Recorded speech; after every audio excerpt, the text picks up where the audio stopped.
For today's video guys, maglulutuin ko ay pusit. Adobong pusit sa tanghalian namin. Yan na nga guys, nagpainit muna ako ng mantika sa kawali. Yan. Pagkatapos, isusunod ko na dyan yung bawang at saka sibuyas. Yan.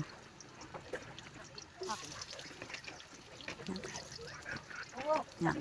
Mikos-mikos natin yan. Mikos-mikos. Alo, makigayo pa sa mikos-mikos na. Yan, haluin natin yan para hindi masunog yung bawang sa sibuyas. Yan, ganyan-ganyan lang.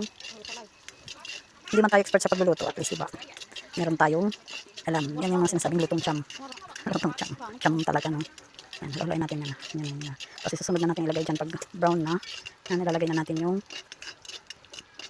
pusit. Lalagay na natin yung pusit. Yan. Partida guys ha.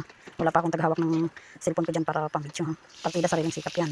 Habang nagluluto, nagbibideo no. Diyan talaga. Tsaga-tsaga lang. Pag may tsaga daw may nilaga. Kaya lang hindi nilagang linuluto ko. Adobong pusit. Ngik. Tsak-tsak lang. Yan.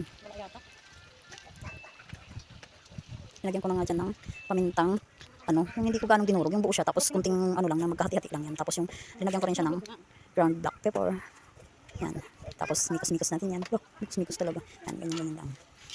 Yan, tapos lalagay ko na yung tinta dyan. Tapos malasa kasi ang tinta na ilalagay natin.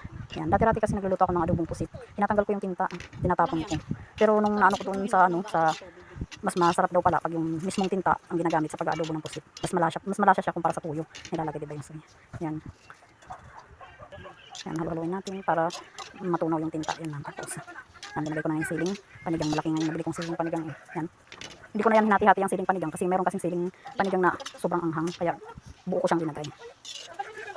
Yan na nga.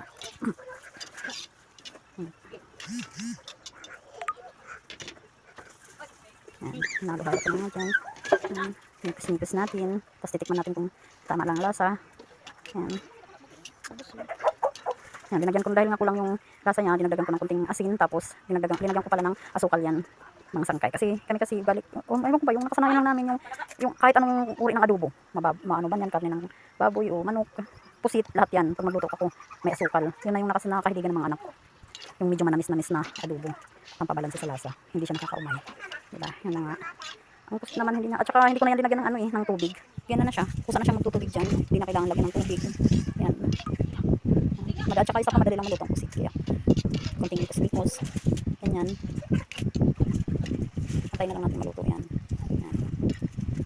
Takpan saglit. Yun, bango. Napakasarap na yan guys. Tamang-tamang lasa. Balansing-balansing.